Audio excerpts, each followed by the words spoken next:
What up, everyone? This is Mr. Lord, Dark Professor, Dark Joker with this week's video. And this week will be a 20-year retrospective of Star Wars Episode 3, Revenge of the Sith, the best film in the Star Wars prequel trilogy. And that's probably the most agreed upon fact in all of Star Wars. So yeah, Star Wars Episode 3 released May 19th, 2005. And Monday, May 19th, 2025 celebrates 20 years of this great film. Yes, I said the prequels are great. And with all that being said, on with the video. Starting off, I'm gonna go into like a lot of major characters that were involved in this movie. Anakin Skywalker, aka Darth Vader. So Anakin was played by Hayden Christensen.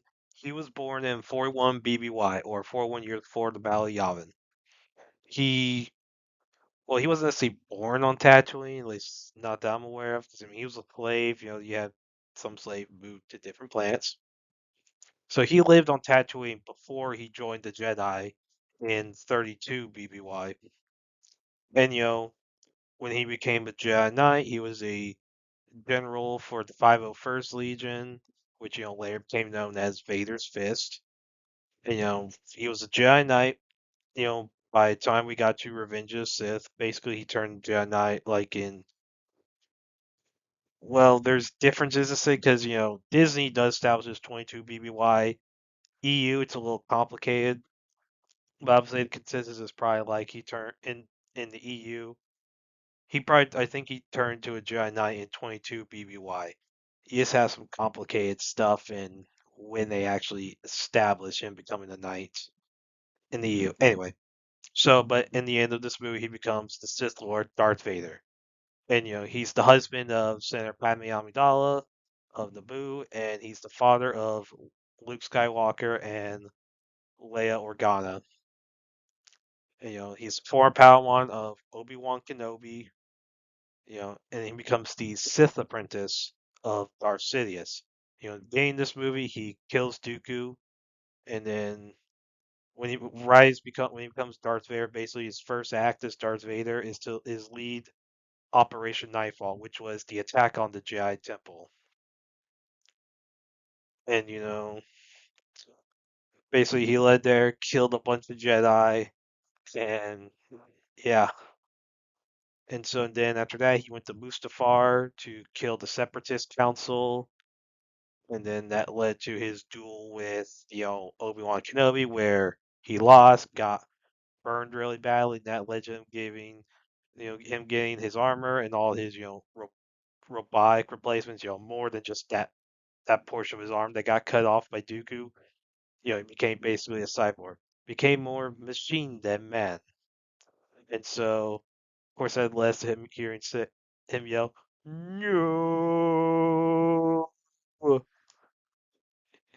Yeah. But hey, he can say he did not have to deal with sand on Mustafar. He can say that. Obi-Wan Kenobi. So he was played by Ewan McGregor in this movie. Oh, really, in the entire prequel trilogy. So he was born 57 BBY on Stewjon. Yeah.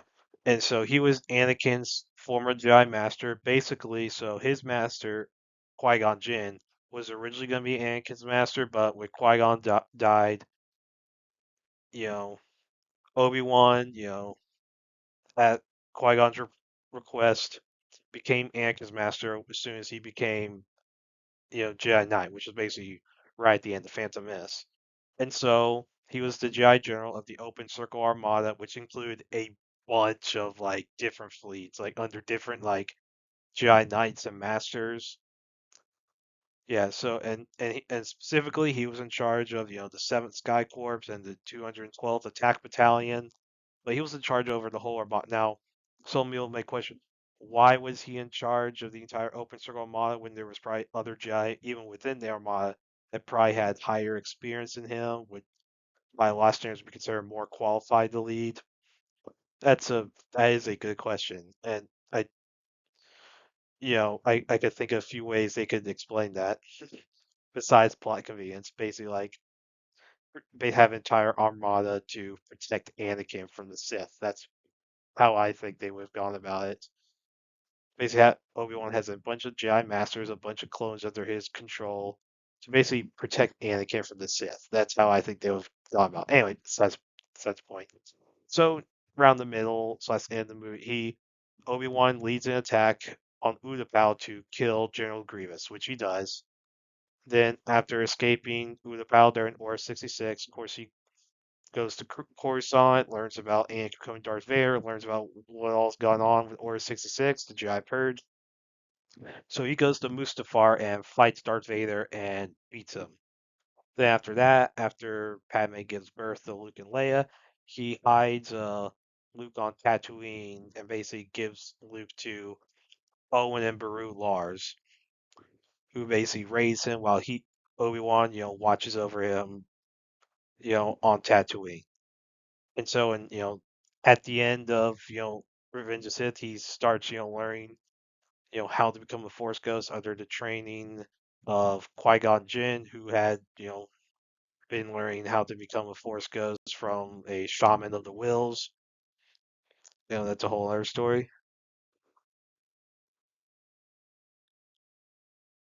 Padme Amidala. So she was played by Natalie Portman, and I still say this is Natalie Portman's best role in her acting career. So Padme was born 46 BBY on Naboo as Padme the Berry. Yeah, basically when she was becoming queen of the whole election stuff, she had to change her last name.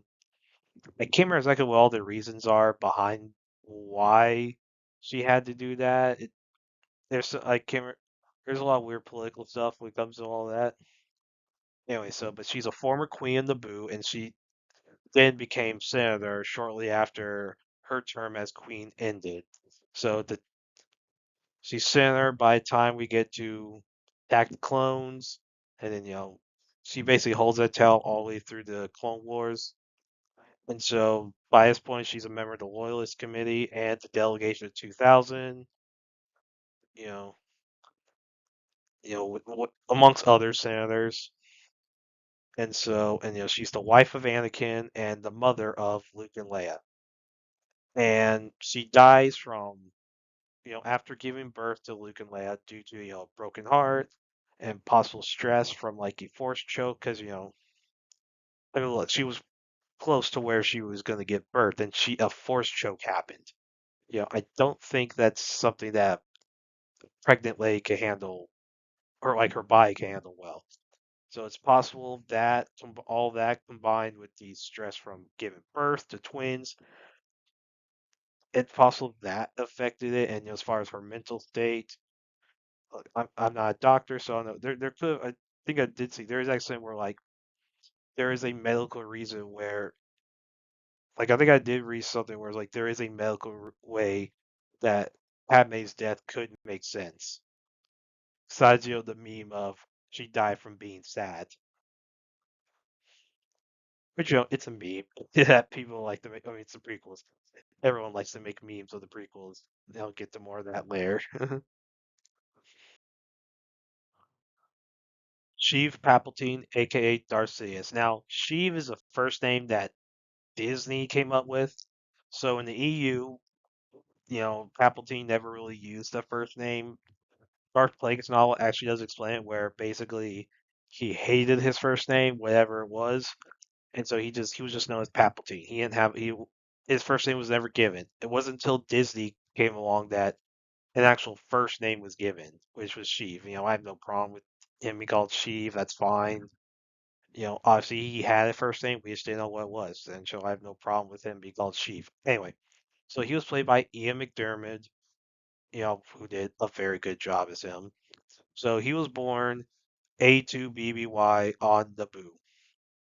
Now, Naboo was not part of the Republic at this time, so that's why he did not join, you know, the Jedi Order when he was a kid. Otherwise, if Naboo was part of the Republic, he would have been a Jedi.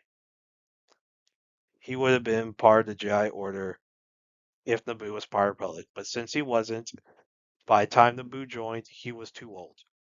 So, by the time basically, so by the end of, Phantom Menace, he Sidious holds the title of Dark Lord of the Sith, so he's the top dog. Of course, and then around the same time when he becomes Supreme Chancellor, in 32 BBY, then near the end of this movie, he becomes the Emperor because he declares, the Republic to now be an empire, where liberty died with thunderous applause.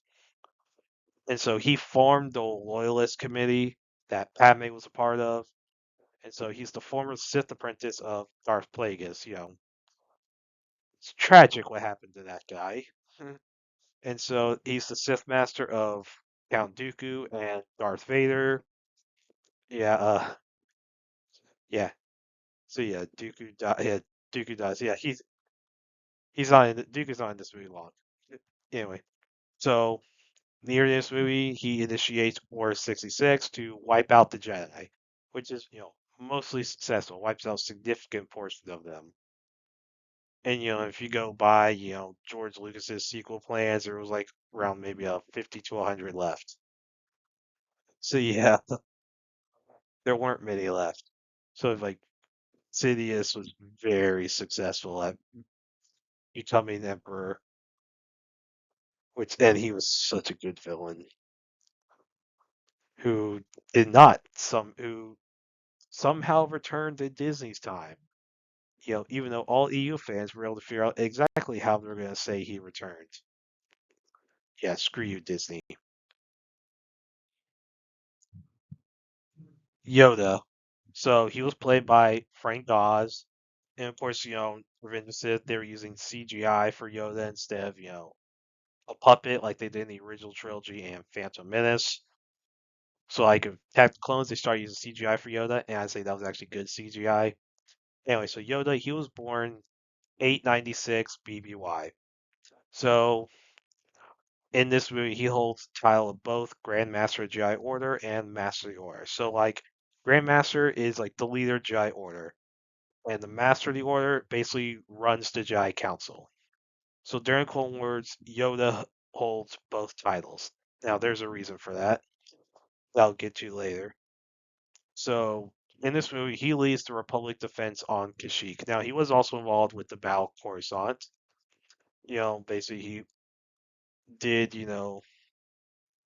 was involved with there because he was on the planet when the attack happened. And so near the end of the movie, he fights Darth Sidious while Obi-Wan goes to fight Vader. Yoda basically loses that fight, and gosh, that was such a great fight. You just have Darth Sidious. I mean, you have the Dark Lord Sith and the Grand Master of Jedi Order fighting the duel in like the Sith chamber, and like both showing strong displays of the Force. Like it is freaking awesome. But yeah, he lost the fight and then went to hiding on Dagobah. To prepare for, you know, when when the time came that he would need to train Luke. And so there's time he started training under Qui-Gon Jinn to learn how to become the Force Ghost. Now, if you just watch the movie, you don't necessarily know that when he's meditating near the end on on that ship on the on Bail Organa's ship that that he's talking to. But in the novelization, which is highly recommend I highly recommend reading that novelization. It actually shows dialogue of him meditating and like in his thoughts, he's talking with Qui Gon. And and I recall Qui Gon actually mentions Darth Plagueis. So like this, it's a cool freaking thing that like it actually shows that Yoda, and this shows how Yoda's starting to get more into like his training. Now, yes, we had TCW that went into a little bit about him starting all that, learning more about Force Ghosts and all that. So yeah, but yeah, it's just really cool how they use Yoda in this movie. Mace Windu. So he was played by Samuel L. Jackson, and I would say this arguably could be Samuel L. Jackson's best role in his career, like better than Nick Fury. So he was born 72 BBY on Harum Cal.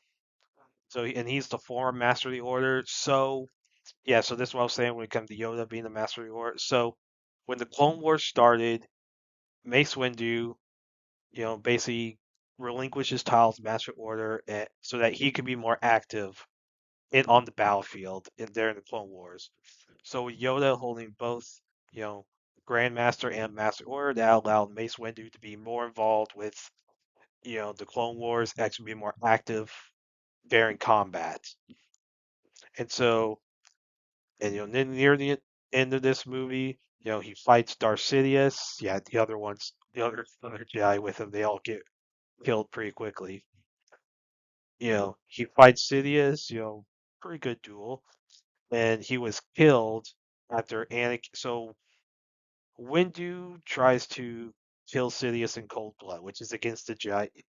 You're not supposed to kill an unarmed Jedi are not supposed to kill an unarmed opponent in cold blood. Now, given Sidious's power of the Force, you could argue he technically was armed because he's that powerful. So Mace Windu tries to, but technically by Jedi rules, he's still unarmed, so that doesn't count. There's a lot weird things with that. Anyway, so basically, Sidious was, he was pretending to be weakened, to be weak, and so Windu, tries to like kill Sidious, just because he's like he has control of the Course, control of Sin, and all that. He's gonna get off scot free. So he tries to kill him. Anakin cuts his hand off because he wants Sidious's help to save Padme, and cuts his hand off. While Mace Windu's like screaming from getting his hand cut off. Yes, the wound is probably cauterized, but it still freaking hurts. Sidious electrocutes him and sends him out of the building, basically killing him. Now, yes, there's the stuff about Windu potentially being alive. Samuel Jackson's said he wants Windu to be alive. George Lucas, I don't know how much he entertained that whole bit. Disney will probably do that at some point. But yeah, as far as we're concerned, Windu's dead. General Grievous. So he was played by Matthew Wood in this movie. Now his date of birth is not necessarily known, but it is known, at least in the EU timeline, that it was by 60 BBY. He was born on the planet Kali as Paimon Jai Shilaw. Now, Disney's timeline doesn't give anything about his birth. It doesn't say he was born on this exact year or by this exact year. So EU is the only place where you get anything. So during the Clone Wars, he was a general within the Separatists and the supreme commander of the droid armies. And after the death of Count Dooku, he became the leader of the Separatists. And he was trained in lightsaber combat by Count Dooku during the Clone Wars. He became a very effective fighter. And so during the attack on Coruscant, Grievous led the fleet there, to capture Chancellor Palpatine. Well, capture. And then when Obi-Wan, led the attack on Utapau, he was in charge of the defense there, after the Separatist Council left to go to Mustafar. And so during about Utapau, he was killed by Obi-Wan Kenobi. Count Dooku, aka Dark Tyrannus. So he was played by the late Christopher Lee in this movie. May Christopher Lee rest in peace. So Dooku was born 102 BBY on Sereno. And after leaving the Jedi Order, Count Dooku became the Count of Sereno. it was a title that his family, had. And so, and during this time, he was the Sith apprentice of Darth Sidious. Tyrannus was his Sith name. Now, it's not a name he used a lot. He mostly used it, when he was dealing with, the Kaminoans, who only knew him as Tyrannus. They didn't know him as Dooku. Jango Fett and Boba were the only ones who knew him as both names. Well, and Sidious. So, so basically, Dooku hired Jango Fett to be the template for the clone army, and he was when the Separatists formed, he became the head of state. And during the Battle of Coruscant, he's killed by Anakin. You know, Anakin basically gets both his own lightsaber and Dooku's lightsaber. After cutting off Dooku's hands, and basically Dooku's kneeling, defeated. Sidious is like, do it, and Anakin cuts Dooku's head off.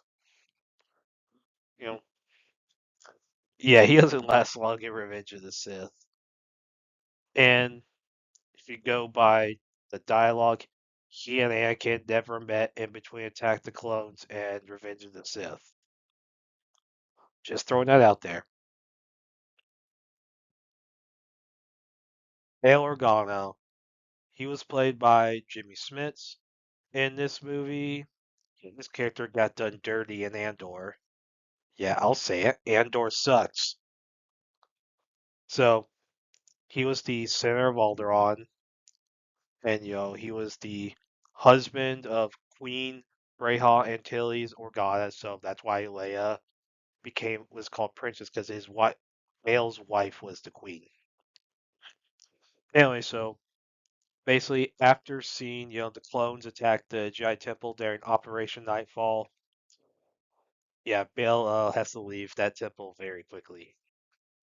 So he helps Obi-Wan Yoda escape Order 66. And so at the end of the movie, he adopts Leia as his daughter. So when he, Yoda, and Obi-Wan are talking about how to deal with Leia and Luke. Of course, everyone knows the story. Luke goes Tatooine. Leia goes with Bail. You know, Bail and Breha had been talking about adopting for a little while, and so Bail decides to adopt Leia as his daughter. And so he was a member of the delegation of 2000 and the Loyalist Committee, and he was one of the three founding members of the Rebel Alliance. Along with Mon Mothma, Garm Beliblis, who Andor forgot to even include. Yes, I will say it. They screwed over Garm Beliblis, the most. Anyway. But yes, Bale was one of the founding leaders of Rebel Alliance. Basically, was the actual leader. Like he was always the mediator between Garm and Mon Mothma, and he was the leader. You know, Mon Mothma didn't necessarily get complete leadership until after Bale died on Alderaan. Cody, aka CC2224. So he was played by Tamora Morrison in this movie, as were, well, all the clones. You know, so he was the commander of the 7th Sky Corps and the 212th Attack Battalion. And so he served directly under Obi-Wan Kenobi. So yeah, that's why his personality seemed very similar to Obi-Wan's, before Order 66, because kind of like the way they played off, like if you saw TCW, which despite the continuity issues that the Clone Wars show has, it is a good show. The way they played off Rex and Cody's that they were both similar to their respective Jedi generals. So Rex was relatively similar to Anakin. Cody was very similar to Obi-Wan, and that's how they played those two characters. Two characters were played. So that's how they portrayed Cody. Now you don't see as much with Cody in this movie as you don't see as much with the clones. You just hear like a few names, like Oddball, they're the Battle of Coruscant, you know, like Bree on Sheik. You don't see a lot of the characters. So like anyway, but so Darren, but Chloe's one you see the most. You actually hear him by name. He's the one you see the most. So after the death of Joan Grius, when Order 66 starts, you know, Cody orders the clones to attack Obi-Wan. That causes Obi-Wan to fall into that little like lake or whatever. You know, of course he escapes. But Cody lives. He does he does have a decent career. He does have a career in the with the Empire. Like he becomes like basically he's stationed like Camino after after at some point after Revenge of the Sith. So like his fate is kind of like his final fate's kind of unknown in the EU. Like I know Disney did something with him. I think he defected to the rebels or something. Yeah, yeah. Of course, there was possibility in rebels they were gonna have Cody come in as an antagonist for Rex. This yeah that which honestly that would have been an interesting thing to do, but they slowly pulled the plug on that, and I think that was a dumb decision. R2D2. So he was played by Kenny Baker. In this movie, yes, there was a guy in the suit. Yet it wasn't like just a puppet or animatronic, you know, going, going around with a bunch of computer noise. No, you actually had someone wear a suit. Now they probably did some CGI, for R2, but like, you know, anyway. But Kenny Baker played him, and he died a few years ago, so may he rest in peace. So R2 was an astromech droid, and he was after Anakin became a Jedi Knight. R2 was given to Anakin by Padme. Now, how they went about this without Anakin and Padme's marriage being discovered, I don't know the exact details. I don't know how far they get into it, you know, but my guess would be a logical way it was probably handled was Padme went to, Apple team, probably said, hey, R2D2 has been a very good choice for me. I think he'd be very good for the Grand Army of the Republic. Will you take him? Palpatine said, sure. How about I give him to Anakin since they've worked well together in the past? Padme would be like, yeah, that works. And Anakin be like, and eh, maybe Palpatine be like, hey Anakin, here's R2. I'll place him under your command. Boom. Makes sense. Anyway, I don't know how far they get into it in the EU as far as exactly how they're able to explain without. I mean, Anakin's not the most logical person. He would be the one to screw that up. Anyway, so near the end of this movie, R2 is placed under the command of Captain Ramus Antilles on the Sundered Heart. So, you know, basically, Ramus Antilles, he's part of the House Antilles on Alderaan. Yes, there is an Antilles on Corellia with Wedge. So, he's like he served, Bail Organa, and basically like yeah, so he was part of that part of the Antilles family. And yes, you had the whole rivalry between the Antilles and the Organas for a brief period of time. Don't need to get too much into that. And yeah, so basically, he was under Bale's command, and Bale took R2D2 under his command. You know, I'm sure R2 did very well for him. C3PO. So C3PO was played by Anthony Daniels, you know, in this movie, and basically in every movie. I mean, three, P- you know, I don't even know how much Anthony Daniels has done besides play 3PO, which he does very well. So, obviously his main function is, he's a protocol droid, and basically, as he says a lot, he's human. He deals with human cyborg relations. So he was initially created in 112 BBY on the planet Alpha. Yeah, and he was basically found by Anakin, who rebuilt him on Tatooine. Then Smee gave him silver plate to basically complete him. Then Padme gave him gold plating. Some point there in the Clone Wars. And so Klieg and Owen Lars gave 3PO to Anakin. And then Anakin gave 3PO to Padme. I mean, Anakin was a Jedi. He didn't necessarily have much use for a protocol droid in the war. That makes more. I mean, protocol droid makes more sense for the politicians. Like, I don't know how much protocol droids did for like on a Republic warship.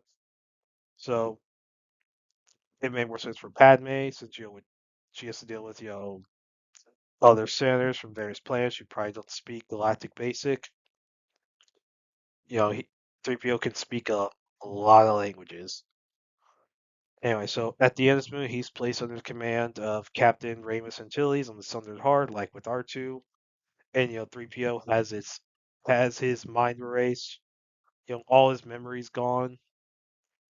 Now, and R2, well, so Bale says for 3PO to get his memory erased. He doesn't say necessarily say for R2. Now, doesn't necessarily mean R2's doesn't get erased, like or at least some of it. I mean, obviously R2 knows more than 3PO does, which is a which is why we had that the little banter in A New Hope, which in the very beginning between those two characters.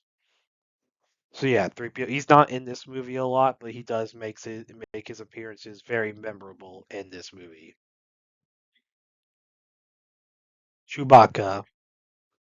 So Chewbacca was played by Peter Mayhew, who passed away a few years ago. So may he rest in peace.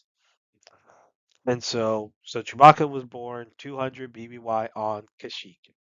And during his life, before the Clone Wars, he was a member of the Tuvok Guild, which was like a guild of like of Wookiees. So he would travel the universe, like the galaxy, a lot. Of course, during the Clone Wars, he had to come back to the Sheik, to help lead the defense of the planet against separatists because they were a major target, especially with the Trandoshans being involved. You know, Trandoshans really liked going after Wookiees. And so during the battle to Sheik, in 19 BBY, he was a major part of that battle. He helped Chieftain Tarful lead, the defense of Kashyyyk. And of course, we know how he, helps Yoda escape during, Order 66, to make sure, he doesn't get killed by the Empire. And of course, we all know his story from the original trilogy and how he basically, in there, the Yuzhan War gets crushed by a moon. But that's later in his history, long after this movie. Now I'm going to go over to the major factions during, the war in this movie. The Galactic Republic, later known as Galactic Empire. So the Republic was initially established in 25,053 BBY by the Galactic Constitution. It was fragmented in 1100 BBY, so you kind of the Republic Dark Ages. Then it was reorganized in 1000 BBY after that final like major war against the Sith. You know, then it became the Galactic Empire in 19 BBY under the orders of Darth Sidious. So it was based on Coruscant. That's basically where it was like always at. Like like the core worlds were always like the central power in the Republic. Like I think like basically all of the initial like founding like systems in the Republic were all core worlds. So Coruscant was going to be the main one. So the legislative branch consisted of the Galactic Senate, and the executive branch consisted of the Supreme Chancellor. Judicial branch consisted of the Supreme Court, and then the Jedi Order through most the vast majority of the Republic's history like defended it. Now, for the first like 53 years of the Republic's existence, the Jedi were not part of it. They were separate. They were still on Ossus. Now, 25,000 BBY, they do become part of the Republic. And, there's that time period. There are a few time periods where the Republic and Jedi don't get along, with the Pius Dia era being the most significant time where the Jedi did not like the Republic. Like they leave for a few centuries, like for like a for like I think it was like a few centuries, where like the Jedi just leave the Republic and say basically they're like, screw you guys, I'm going to Ossus. That's basically how they were. But yeah, generally the Jedi were defending the Republic for the vast majority of the time. And of course, yeah, came the Galactic Empire. We know all the stuff that happened after Revenge of Sith with, the Moffs, the obviously Darth Vader, the Emperor, doing, all of his stuff. The Confederacy of Independent Systems. So the CIS, is more commonly known as the Separatists. So the prequels, I think they only really use the term separatist. CIS is mostly expand universe, where you'll see that acronym or the full title. So the separatists were established in 24 BBY by the Articles of Secession, and they were based on the planet Raxus Secundus. They were led by head of state Count Dooku and the separatist Congress leader, who was Senator Beck Lawwise of Maliva. Now, the EU doesn't give the planet that Lawwise is from. Disney gives that planet, which is so they establish it as Maliva. EU doesn't really establish that because Lawwise doesn't. He only really appears in TCW. Yeah. So, separatists, they had a legislative branch that consisted of the separatist parliament, which is basically like their senate. And you had the executive branch that consisted of the separatist council. So basically, everyone that was on that meeting on Geonosis and Attack the Clones, that was the executive branch. So then you had, a military branch that was led by the head of state, which was Dooku, and Supreme Commander of the Droid Armies, which was General Grievous. Now I'm going to get into some of the planets that were involved in some of the major planets that are involved in this movie. You know, some of the lore about them, and what their roles were in this specific movie. Coruscant. So this planet is the capital of the Republic and later the Galactic Empire, and it's located in the galactic core. So its coordinates are 0. Like whatever coordinate system existed, like whatever they call it, it's like Coruscant was established as 0. That is the 0 point. That's the datum line. Everything where it's positive or negative as far as where the coordinates are, it's all based around Coruscant. So the original name of the planet was Dotron. So back, when the Tongs and the Zell were around, and so the Tong and the Zell were, the that this Coruscant was their home world, and and it's possible that humans were also from there. It's not it's not confirmed. and so we don't know exactly if where humans are exactly from. There's a lot of questions, and one of the possibilities is that the humans are descended from the Zell, like after you know after the Zell Tong War, where there's a lot of stuff that happened where basically there's some volcano issues, and like basically, so the Tong, they left, Coruscant, and later, basically,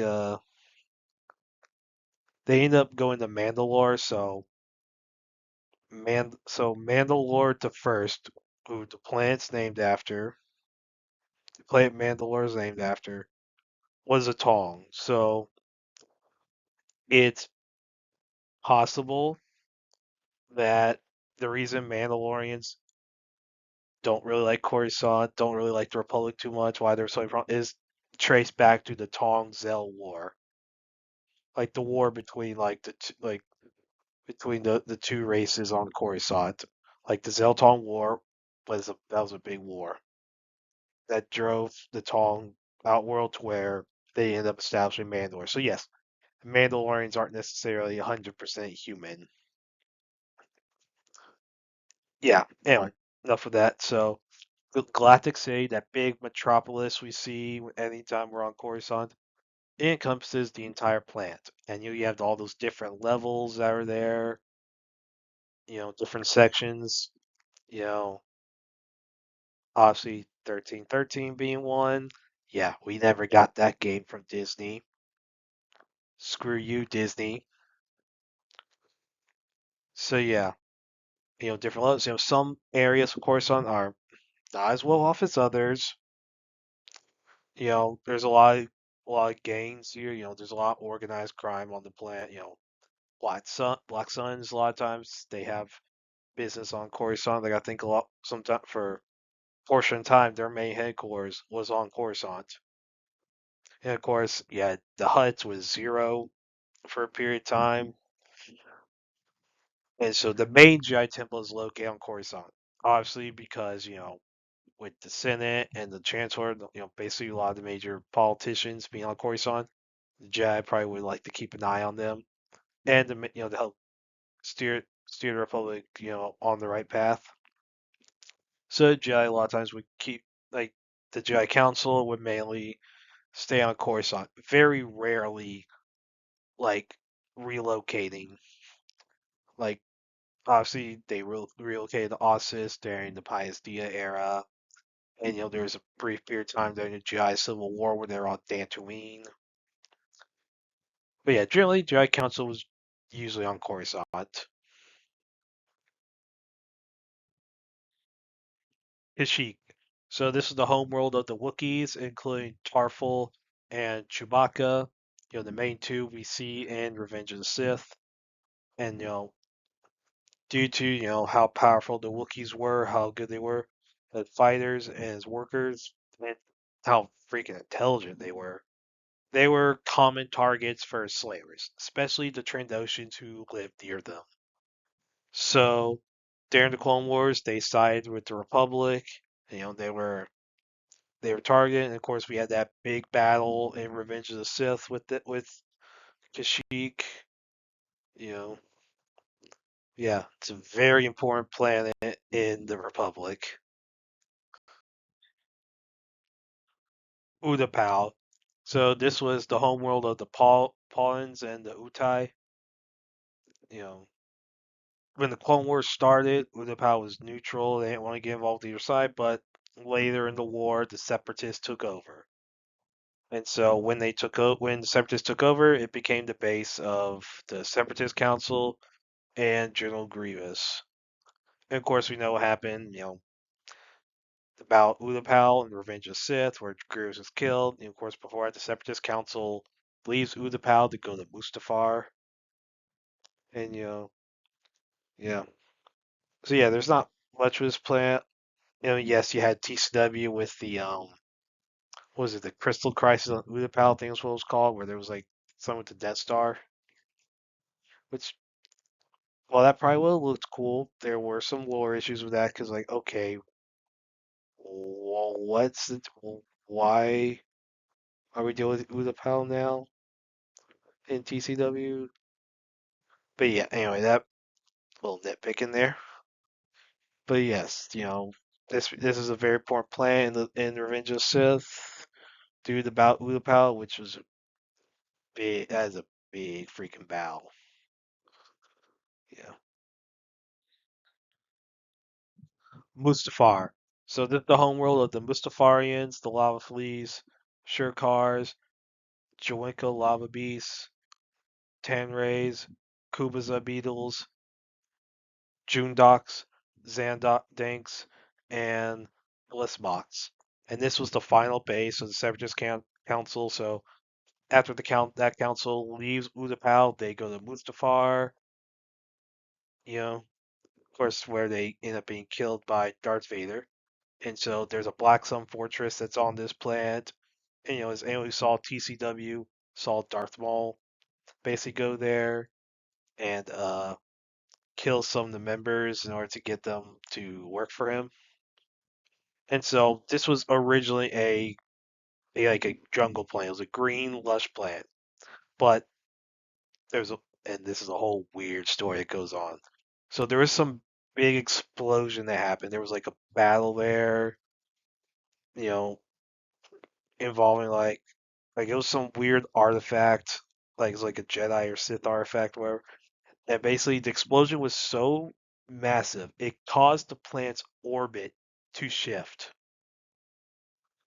And like the gravitational pull of some of the other celestial bodies near Mustafar, like the gravity shifts changes caused like a bunch of volcanic eruptions to occur, and like the entire plant surface was covered with lava and like molten rock. So the planet got screwed by by basic gravity. Yeah, I'm sure Isaac Newton would have a few things to say about the gravity of Mustafar. But yeah, it was definitely an interesting story and how Mustafar just basically got wrecked after like a big battle and explosion. Polis Massa. So this was the homeworld of the Elayans. It was later inhabited by the Kalitahin. And during the Clone Wars, it sided with the Republic. And as shown in the end of the movie, this is the birthplace of Luke Skywalker and Leia Organa. Of course, that means it's also where Padme died. Yeah. And so like many years before Revenge of the Sith, there was a cataclysm that occurred on the planet that turned it into a field of asteroids. So yeah, that's why it looks like an asteroid. It doesn't even look like a planet because a big cataclysm occurred that just screwed the planet. That planet got wrecked bad. Like it's surprising it's even in pieces. But yeah, that's why it looks like an asteroid. Naboo. So this is the homeworld of the Gungans. And so in 3900 BBY, humans that came from the planet Griswold settled there. And this is the birthplace of Padme Amidala and Chief Palpatine. And in Phantom Menace, the invasion of Naboo by the Trade Federation, it led to Palpatine becoming Chancellor, which set up the events of the rest of the trilogy with Clone Wars starring Attack the Clones, and of course Republic becoming the Empire and Revenge of the Sith. So Naboo is one of the most important planets in the prequel trilogy. Like probably outside of Coruscant, there probably isn't another planet more important than Naboo in the prequel trilogy. Now you could argue Tatooine because of Anakin, which understandable, and because of Luke. I mean, but Naboo might be more like Naboo is. very important in the prequel trilogy. Very important in this movie. Obviously, we only see it near the very end during like Padme's funeral. It's also the only time you see Jar Jar in this movie, just staying there doing nothing, not being a complete retard. Yeah, no one. Yeah, it's probably another reason why this is the best of the prequel trilogy, because Jar Jar is only in one scene, and it's just him walking as like a funeral procession. He ain't actually doing anything. So yeah, good job, Jar Jar. You shut up when you needed to.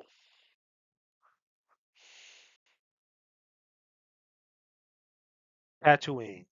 So this is the home world of the Jawas and Gorfa, who Gorfa were later known as, Tusken Raiders and Sand People. And, it was originally a jungle planet with oceans and cities, but basically the reason it's a desert planet is because when the Kumunga, who were the ancestors of the Jawas and the Gorfa, so when the Kumunga rebelled against, the Rakata, the Rakata had their infinite empire.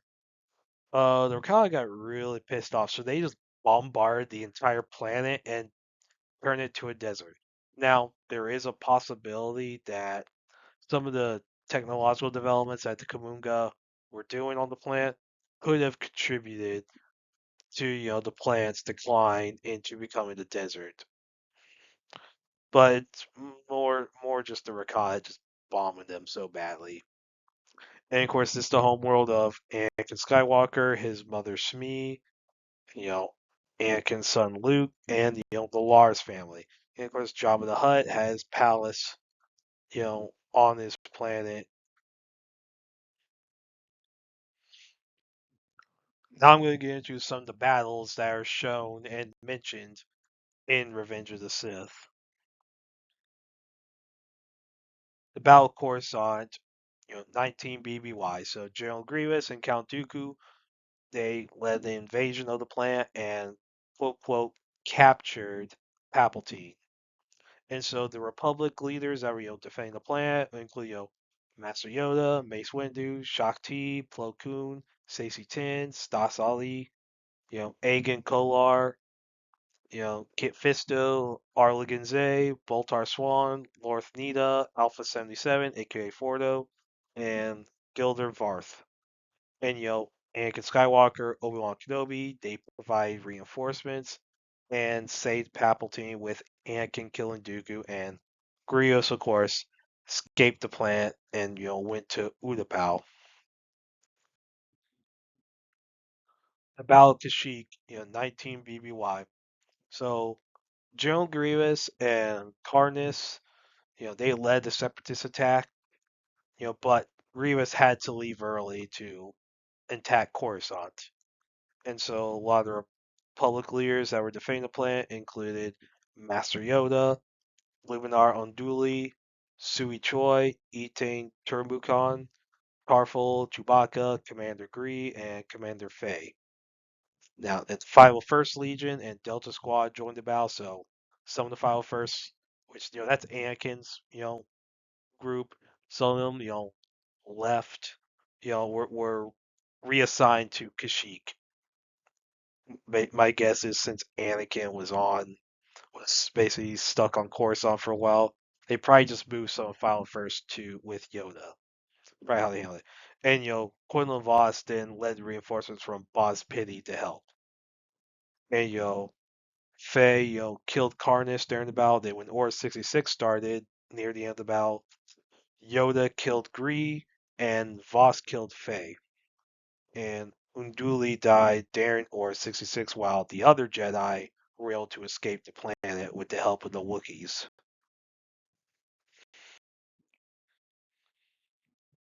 Battle of Fallujah, 19 BBY. So this started with the 182nd Legion, investigating the separatists that were on the planet, and they were wiped out. And so after that, the 501st Legion, probably like with the Balkashik, some of them were, while Anakin was stationed on Coruscant, it was probably some 501st was reassigned to Aayla Secura for a little bit. And so the 501st and the 327th Star Corps, they attacked the planet and were hunting Shumai, who was the leader of the Commerce Guild. and was part of the Separatist Council. Yeah. So before this battle, the planet was declared to be part of the Triad of Evil by Chancellor Palpatine. So basically, what that meant was there were three planets that if the Republic took them, the Separatists had no chance of winning, and Felicia was one of them. So the Republic leaders leading this attack were Aayla Secura, Barriss Offee, who was a Jedi Knight at this point, Ekria, Drake, Logon, Zonder, who was Barriss's Padawan, Commander Bly, Lieutenant Barr, Lieutenant Gall, and Lieutenant Ink. Now, people are wondering, wait, why is Barriss' name out there? What the heck happened with her bombing the temple? So yes.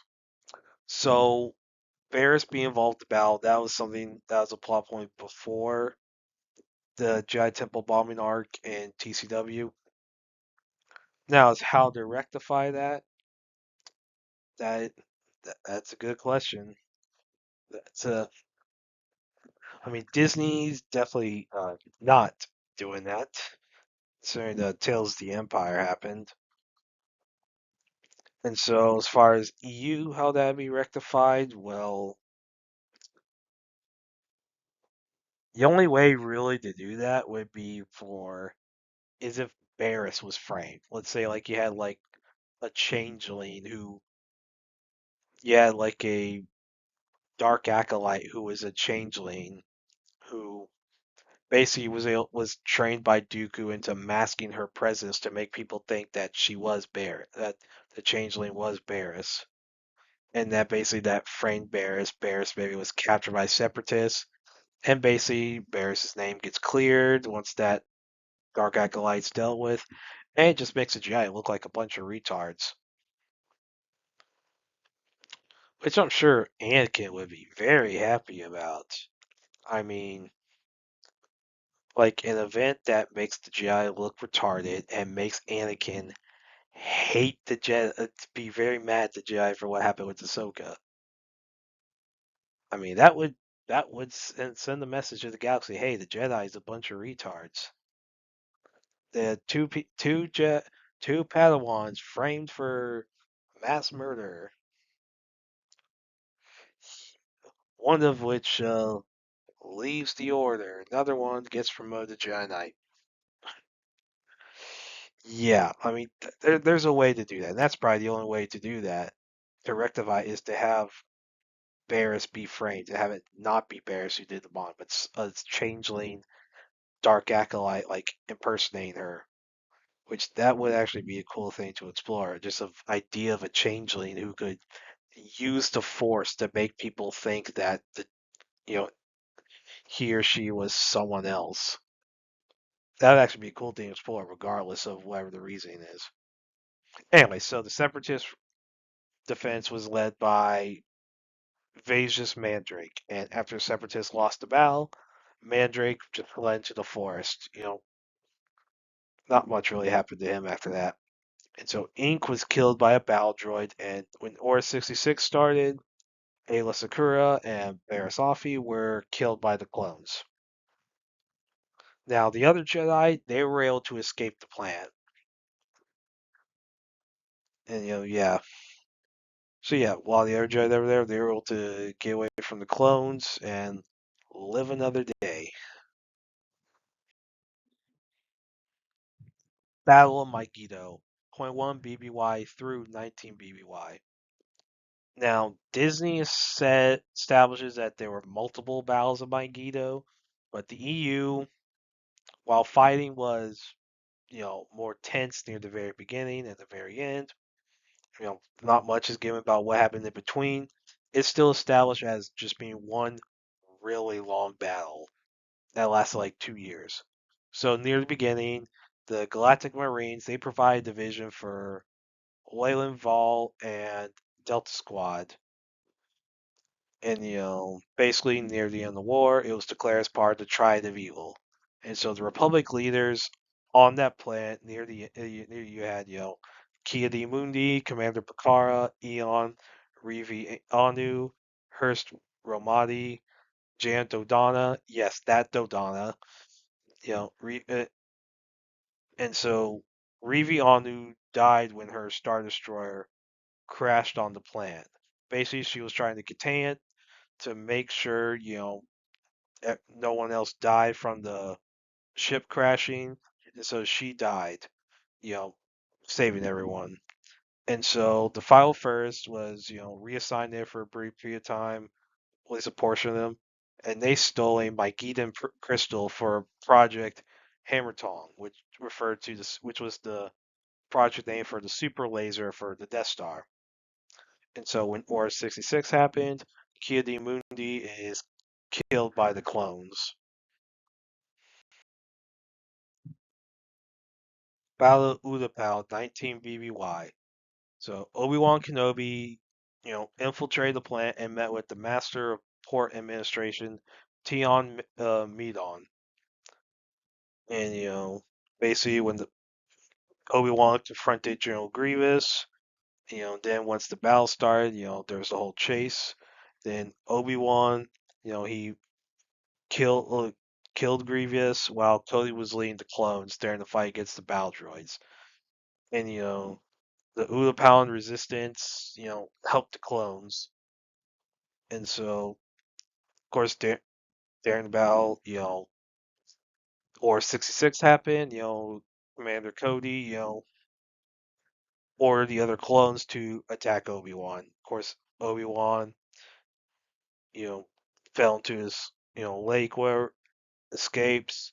He gets on General Grievous' ship and leaves Utapau while the Utapau resistance was captured by the clones.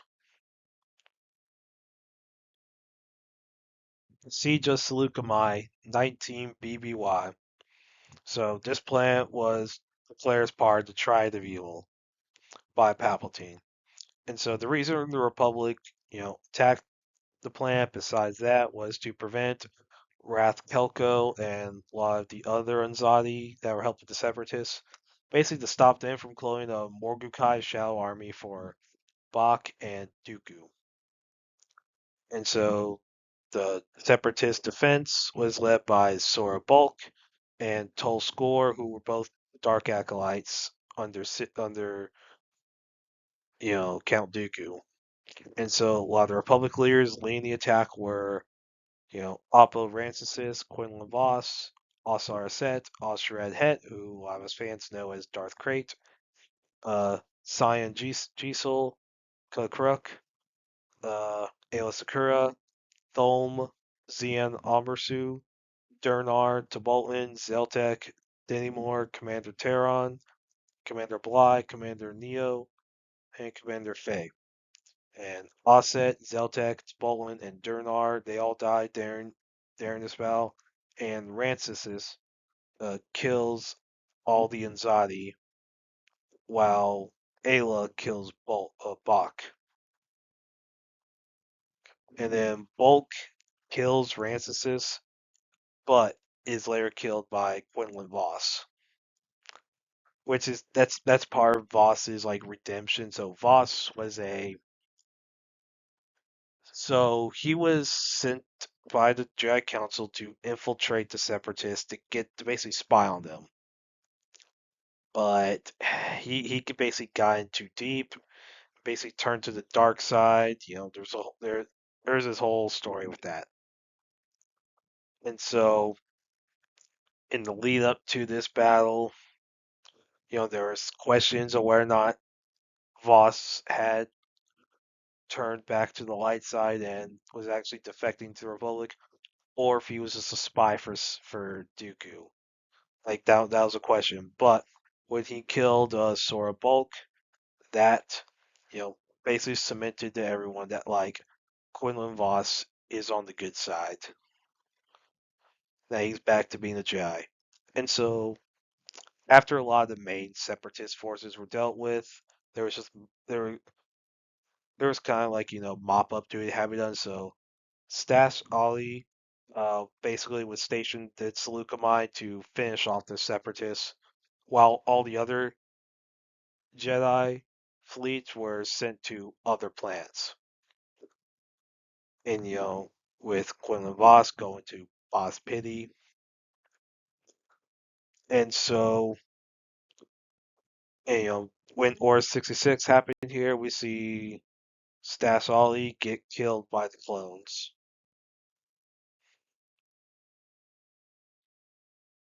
Battle of Cato Neimoidia 19 BBY. So the Republic first invaded the planet to capture Nute Gunray. And a lot of the leaders involved with this battle were Obi-Wan Kenobi, Anakin Skywalker, Kit Fisto, Captain Rex, Commander Cody, Jan Dodonna, and Commander Devis. And Obi-Wan inhales these like hallucinogenic spores that they screw with his mind, screw with like how he's able to use the Force, but he's able to be able to kill like 50 droids. Like I think Anakin makes a joke that Obi-Wan invented a new lightsaber style, and so Anakin Obi-Wan, they find Nute Gunray's Mechno chair, and that reveals to Anakin the existence of Darth Sidious. Now, Obi-Wan, of course, had already heard the name of Sidious. Now, the Mechno chair confirmed that Sidious was real, and so yes, of course, that starts their whole search for Sidious. And so after this, Plo Koon and Ferrado were assigned mop-up duty, while Anakin and Obi-Wan they left the planet. And so Poon and Ferrata were killed during Order 66 while they were dealing with all this mop-up duty. Operation Nightfall 19 BBY. So this was part of Order 66 of the Great Jedi Purge. So Darth Vader's, which Anakin Skywalker was now going by, he led the clones that were on Coruscant in an attack on the Jedi Temple.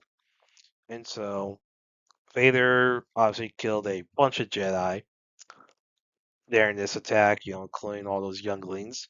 But some of the major Jedi who he had killed were Sindralik, Jocasta Nu, Sarah Kato, and Jorok.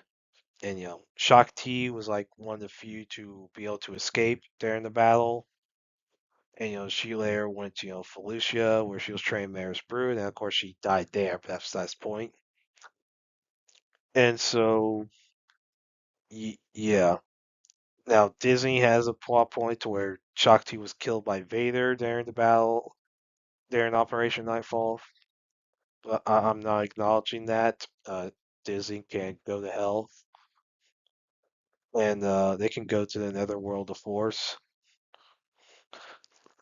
So, so yeah, so I'm saying Shakti escaped the Jedi Temple, to later be killed by Starkiller.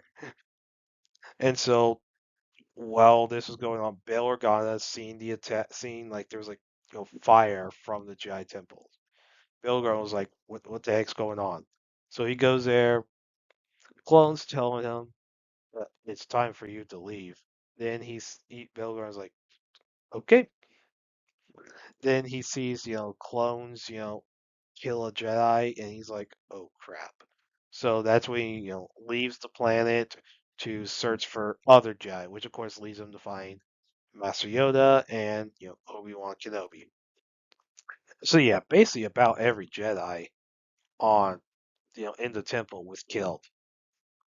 Like they were like all dead, like so many dead. Like they were not many that survived, and the few that did survive, I'm sure the Empire was not very public about that. And of course, you had Disney with was it Reva, whoever the heck her last name is, surviving by hiding under corpses. Yeah, that was. There's a way to have like someone hide under corpses to survive and then escape, but the way they go about it is so freaking retarded. I mean, it's not the only retarded thing they did with Reva, but that's size point. But yeah, basically, not many Jedi survived. Like, and of course, and they had like the temple guards helping them. A lot of temple guards, they were involved in this, in this helping the Jedi. So yeah, it was a big battle that that Vader and the clones were able to win, wiping out like majority of the Jedi Order. Like such a significant portion of the Jedi were wiped out there in Order 66. Now I'm going to go over like the legacy of Revenge of the Sith. First off, memes. Now the prequel trilogy has been very famous for how it's inspired a lot of memes. Which do make fun of the prequels, some of the dialogue issues that the prequels have. But prequel fans who, like myself, we acknowledge the flaws with the prequels, and we'll laugh at it. Like we laugh at the memes. Like what was the one meme I saw that said, "Prequel fans, do you make fun of prequels?" And it basically shows Anakin laughing. It says sequel trilogy fans when you make fun of sequels, and it just shows Ray like crying. Basically, the joke is that you know prequel fans are more willing to make fun of the prequels because we acknowledge the flaws. We still like the movies regardless. So, some of the famous memes you had, this is where the fun begins. Only a Sith deals in absolutes. Hello there. Palpatine saying ironic. You have the whole I am the Senate. It's treason then. It's over, Anakin. I have the high ground. You underestimate my power. And, he has some like, yeah, Padme like, you're breaking my heart. You're going to a place I can't follow you. And you have the whole take a seat, young Skywalker. And yeah, you, and do it. And, some of the, I mean, this movie had a bunch of memes that came from it, and it's great. It does keep in the zeitgeist, although it's George Lucas Star Wars. It doesn't need much in order to be kept in the zeitgeist. Of course, a lot of the expand universe works that basically were very much affected by Revenge of the Sith. So you have, Force Unleashed, about, Starkiller or Galen Merrick. You know, Revenge of the Sith did have an effect on its story, and Bail Organa's role, and, and all that. And, of course, you had, some of the novels like The Last of the Jedi series, that was a Furious Oline centric series. Of course, Obi-Wan was like the main character in the first novel, well, first two technically. And so basically that took place, so it was like a year after Revenge of the Sith. And so a lot of plot points for that movie were relevant in that series. And so, like, especially with Obi-Wan's role, and then with Fierce later learning that Vader was Anakin. And of course, you had the Dark Times, comic series, which, followed Revenge of the Sith. And, of course, you had, the Republic comics as well, because there were some that took place during Revenge of the Sith and a little bit after. And you had, the Kenobi novel, which was one of the later EU novels. I've not read it, but I've heard it's pretty good. And Dark Lord, The Rise of Darth Vader, which is like basically about the Vader's early days. And of course Battlefront 2, where the real Battlefront 2, not Disney's Battlefront, not Battlefront 2017, which is Disney's Battlefront 2, but the real Battlefront 2. A significant portion of like basically the the Republic portion of the Rise of the Empire campaign was Revenge of the Sith. Now you have like the the tutorial, which was the Battle of Geonosis from Attack of the Clones. Then basically all of the battles in like the Fall of the Old Republic section of the Rise of the Empire campaign, those were all Revenge of the Sith battles. So Battle of Megiddo, Battle of Coruscant, Felucia, Kashyyyk, um, Utapau, Operation Nightfall and all that. That was all, you know, that was all from Revenge of the Sith. So yeah, Red Smith has such a big impact on the expanded universe and did so much for it. CGI. So yeah, obviously there's a lot of CGI in the prequels. Part of that is due to, some of the issues that George Lucas had when he was filming on location for the original trilogy. that is partly why he used CGI a lot. Now, the other reason was some of the world designs cannot be done with practical. Like, you cannot really get like a lot of those big overview shots of like Coruscant, Mustafar, Utapau, Kashyyyk.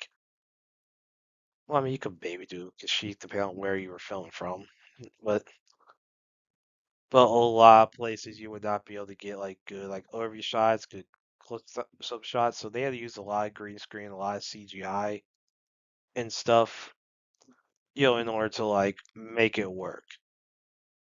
I mean, because practically that's what they had to do with the technology they had. And obviously they weren't going to put actors near an active volcano for Mustafar. Like you do have to take safety to account. So yeah, and as far as green screen, all and special like I would argue Revenge of Sith, you can make a good argument has like the best like special effects of any movie, like CGI and stuff. Obviously, practical effects, the OT beats it easily. Like the original trilogy beats the prequels in practical effects very easily. But with like CGI and stuff, you can make an argument Revenge of Sith has like the best visuals of any movie. Like you can make a really good argument for that. Yeah. But yeah, special effects they help sell the story very well. The visuals, like how they show how vast the Clone Wars were. Like, cause this story is a vast story. Like, so many planets involved in this movie, more so than probably any other Star Wars movie. And like, man, the visuals they do for these planets are freaking incredible.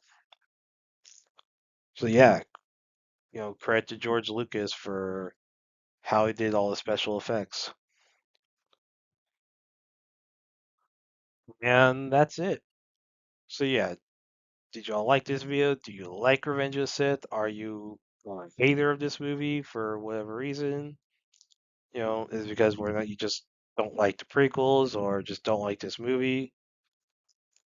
Yeah, I mean, I like the prequels. I think the prequel movies are great. I think Revenge of the Sith is the best of the prequel trilogy. It's not as good as the original trilogy. I will put all three original trilogy movies ahead of Revenge of the Sith, like easily. But yeah, Revenge of the Sith is a great movie. Like, it's the best in the prequel trilogy. It did a lot of good for Star Wars. Some people may say it did a lot bad. You know, mostly like just because some people just because they hate the prequel. Some people would like, I guess the EU, like people who just don't like the EU, like who say like oh it freaking let's see, yeah, like oh look at all the stuff that came from Revenge of the Sith, right? Like yeah, like gosh, yes, a lot of stuff came from Revenge of the Sith, both good and bad. A lot of really good EU stuff, and probably some bad EU stuff. And of course, you had all the memes. You have, Disney trying to recreate something like, gosh, Disney did with Mustafar and Obi-Wan was so freaking retarded. And, everyone's like, oh yeah, I'm gonna haul a bunch of rocks. See if that works. So freaking retarded. Like, yeah, they try record like I know that they did like what was it that comic book version of Phantom Menace that adds a bunch of filler scenes that I'm sure just makes the movie look worse. If they haven't done that with Attack the Clones or Revenge of the Sith yet, they will probably very soon, within the near future. If they haven't, I mean I ain't reading that. I ain't gonna spend my money on that. Like, yeah, but man. But yeah, such a great movie. Revenge of the Sith is such a good movie. But yeah, despite a lot of the bad that's happened since then, I would say Revenge of the Sith is a great Star Wars movie. And yeah, so yeah, whether or not you agree with me, whether or not you disagree, whether you like this movie, whether you hate this movie, whether you like this video, whether you hate this video, please, like, share, subscribe, all that stuff, and look forward to the next video.